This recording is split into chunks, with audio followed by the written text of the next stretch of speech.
Stunting adalah masalah gizi kronis akibat kurangnya asupan gizi dalam jangka waktu panjang sehingga mengakibatkan terganggunya pertumbuhan pada anak. Stunting juga menjadi salah satu penyebab tinggi badan anak terhambat, sehingga lebih rendah dibandingkan anak-anak seusianya. Tidak jarang masyarakat menganggap kondisi tubuh pendek merupakan faktor genetika dan tidak ada kaitannya dengan masalah kesehatan.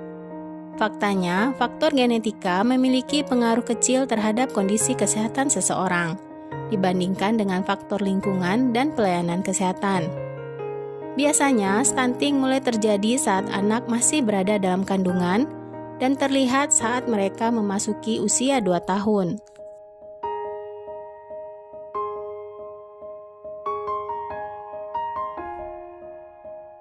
Jika dikutip dari Peraturan Presiden Republik Indonesia Nomor 72 Tahun 2021, stunting adalah gangguan pertumbuhan dan perkembangan anak akibat kekurangan gizi kronis dan infeksi berulang yang ditandai dengan panjang atau tinggi badannya di bawah standar yang ditetapkan oleh Menteri yang menyelenggarakan urusan pemerintahan di bidang kesehatan, yaitu Kementerian Kesehatan. Sedangkan penetapan standar stunting menurut Kementerian Kesehatan adalah anak balita dengan nilai Z-skornya kurang dari -2 standar deviasi dan kurang dari -3 standar deviasi.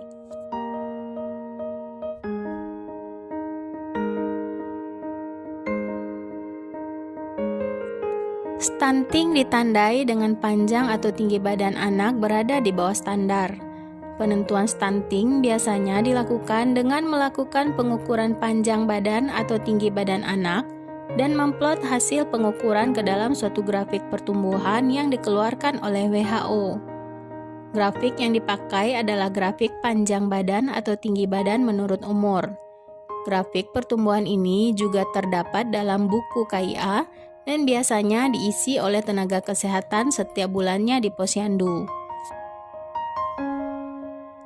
Cara memplot dan membaca grafik panjang badan atau tinggi badan menurut umur adalah sebagai berikut. Temukan umur si kecil dalam bulan pada garis horizontal atau mendatar dan tarik garis ke atas. Lalu temukan panjang badan si kecil dalam sentimeter pada garis vertikal dan tarik garis ke kanan. Lihat pertemuan kedua garis dan tandai dengan titik. Titik temu tersebut merupakan gambaran pertumbuhan si kecil menurut WHO.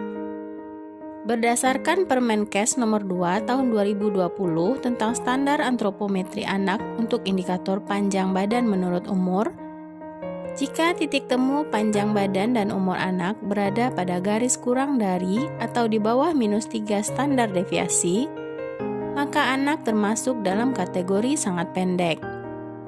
Jika berada di antara -3 sampai kurang dari -2 standar deviasi, maka anak termasuk kategori pendek. Jika berada pada -2 sampai +3 standar deviasi, maka anak termasuk kategori normal. Sedangkan jika berada di atas +3 standar deviasi, maka termasuk kategori tinggi.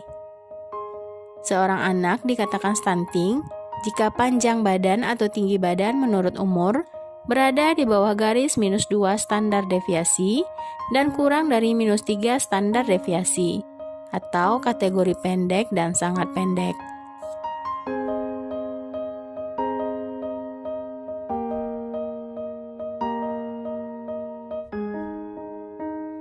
Menurut Kementerian Kesehatan Republik Indonesia, tidak semua balita pendek itu masuk ke dalam kategori stunting. Sebab tubuh yang pendek juga bisa dikarenakan faktor genetik atau mengalami gangguan hormon pertumbuhan. Namun, anak yang stunting sudah pasti pendek.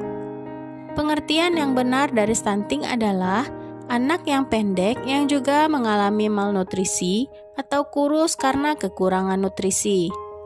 Anak dengan asupan gizi terbatas sejak kecil dan telah berlangsung lama berisiko mengalami pertumbuhan yang terhambat yang bisa meningkatkan risiko stunting.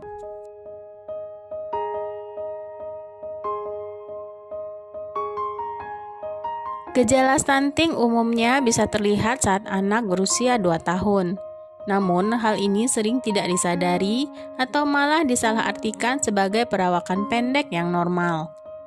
Untuk dapat mencegah stunting, orang tua perlu mengetahui dan memahami gejala stunting yang muncul pada anak, sehingga penanganan dapat segera dilakukan oleh petugas kesehatan. Berikut ini adalah beberapa gejala stunting pada anak yang harus diwaspadai oleh para orang tua. Di antaranya adalah tinggi badan anak lebih pendek daripada tinggi badan anak seusianya.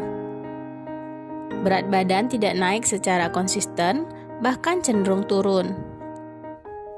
Tahap perkembangan yang terlambat dibandingkan anak seusianya. Fase pertumbuhan gigi terlambat. Tidak aktif bermain, sering lemas, dan mudah terserang penyakit, terutama penyakit infeksi.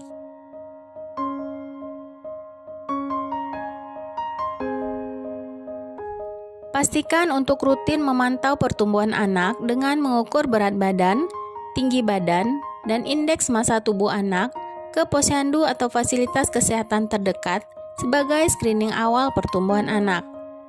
Jika hasil screening menunjukkan pertumbuhan anak tidak sesuai dengan anak seusianya, lakukan pemeriksaan lanjutan ke dokter, terutama bila anak mengalami gejala yang disebutkan di atas. Ibu juga harus segera periksakan anak ke dokter jika anak mengalami gejala penyakit yang dapat meningkatkan risiko terjadinya stunting, seperti batuk lebih dari 2 minggu, demam atau diare berulang, sulit menyusu, atau sesak napas.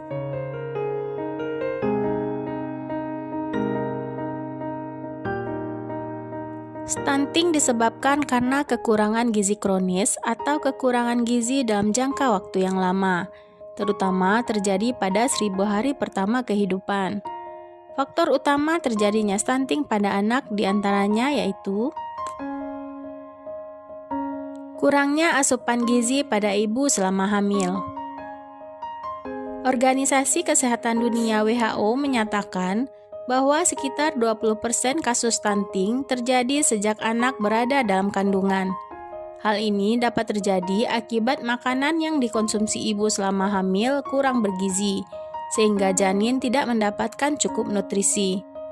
Akhirnya, pertumbuhan janin dalam kandungan mulai mengalami hambatan, dan terus berlangsung hingga setelah kelahiran. Kurangnya asupan gizi ini juga bisa membuat ibu hamil mengalami anemia defisiensi zat besi yang dapat menghambat pertumbuhan janin. Kebutuhan nutrisi anak tidak tercukupi. Anak perlu mendapatkan nutrisi yang cukup pada 2 tahun pertama kehidupannya. Asupan yang dibutuhkan tersebut meliputi ASI dan MPASI, atau makanan pendamping ASI. Tidak tercukupinya kebutuhan nutrisi anak biasanya disebabkan oleh posisi menyusui yang tidak tepat, tidak mendapatkan ASI eksklusif, pola makan yang buruk, hingga makanan pendamping ASI yang kurang berkualitas. Kurangnya asupan makanan juga bisa menjadi salah satu faktor penyebab stunting, khususnya makanan yang kaya akan protein, mineral zinc, serta zat besi yang penting bagi anak di usia balita. Selain itu, ada beberapa penyebab stunting lainnya, yaitu kurangnya pengetahuan ibu terhadap pentingnya pemenuhan gizi sebelum hamil, saat hamil, dan setelah melahirkan. Kurangnya persediaan air bersih dan sanitasi yang menyebabkan anak cenderung mudah terkena penyakit. Berat badan ibu tidak naik selama hamil, atau kenaikan berat badan ibu kurang dari nilai ideal.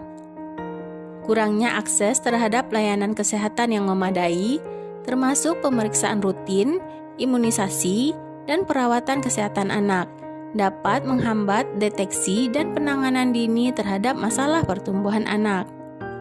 Anak menderita penyakit atau infeksi berulang yang menghalangi penyerapan nutrisi dan menghambat proses pertumbuhan.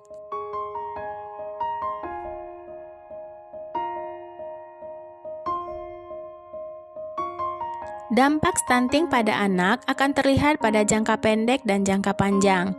Pada jangka pendek berdampak terhadap pertumbuhan fisik, yaitu tinggi anak di bawah rata-rata anak seusianya. Selain itu, juga berdampak pada perkembangan kognitif, dikarenakan terganggunya perkembangan otak, sehingga dapat menurunkan kecerdasan anak. Sedangkan untuk jangka panjang, stunting akan menyebabkan anak menjadi rentan terjangkit penyakit, seperti penyakit diabetes, obesitas, penyakit jantung, pembuluh darah, kanker, stroke, dan disabilitas di usia tua. Selain itu, dampak jangka panjang bagi anak yang menderita stunting adalah berkaitan dengan kualitas sumber daya manusia suatu negara. Anak-anak merupakan generasi penerus bangsa. Jika stunting tidak segera diatasi, hal ini tentunya akan menyebabkan penurunan kualitas sumber daya manusia di masa yang akan datang.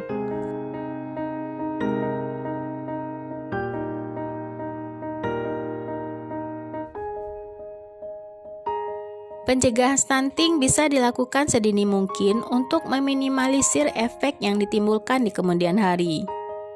Pencegahan stunting yang dapat dilakukan adalah sebagai berikut. Memenuhi kebutuhan gizi sejak masa kehamilan dengan mengkonsumsi makanan sehat dan bergizi. Rutin memeriksakan kehamilan ke dokter atau bidan.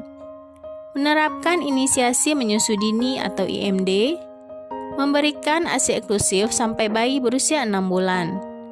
Melanjutkan ASI dan memberikan makanan pendamping ASI yang bergizi dan kaya protein hewani setelah bayi berusia 6 bulan. Memantau tumbuh kembang anak secara berkala melalui posyandu. Memberikan imunisasi lengkap pada anak. Menjaga kebersihan lingkungan dan melakukan screening anemia dan konsumsi tablet tambah darah bagi remaja putri.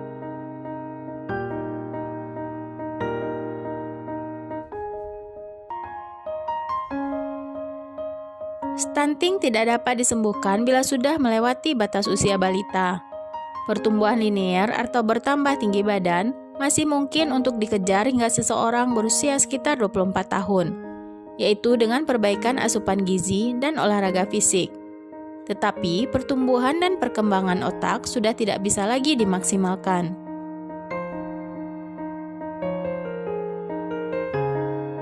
Meskipun terlambat, intervensi nutrisi dan medis lainnya dapat membantu kondisi anak tidak semakin parah. Penanganan stunting dapat disesuaikan dengan mengetahui penyebabnya. Beberapa upaya yang dapat dilakukan dalam menangani stunting antara lain: mengobati penyakit yang mendasarinya, memberikan asupan makanan yang bergizi tinggi, terutama asupan protein hewani, memberikan suplemen tambahan berupa vitamin A, zinc, zat besi, kalsium, dan yodium. Menerapkan pola hidup bersih dan menjaga sanitasi dan kebersihan lingkungan tempat tinggal. Memberikan imunisasi dasar dan tambahan untuk membangun sistem imun tubuh sehingga terhindar dari berbagai penyakit. Memberikan stimulasi agar anak tumbuh kembang dengan optimal. Stunting merupakan masalah utama kesehatan anak di Indonesia yang bersifat irreversible atau tidak dapat diperbaiki. Oleh karena itu, kunci utama dalam mengatasi stunting pada anak adalah dengan meningkatkan pengetahuan tentang stunting untuk mencegah stunting sedini mungkin. Pantaulah pertumbuhan anak secara rutin setiap bulannya di posyandu, dan segera lakukan pemeriksaan ke fasilitas kesehatan terdekat apabila anak mengalami gejala penyakit, agar bisa segera mendapatkan penanganan sedini mungkin dari para petugas kesehatan.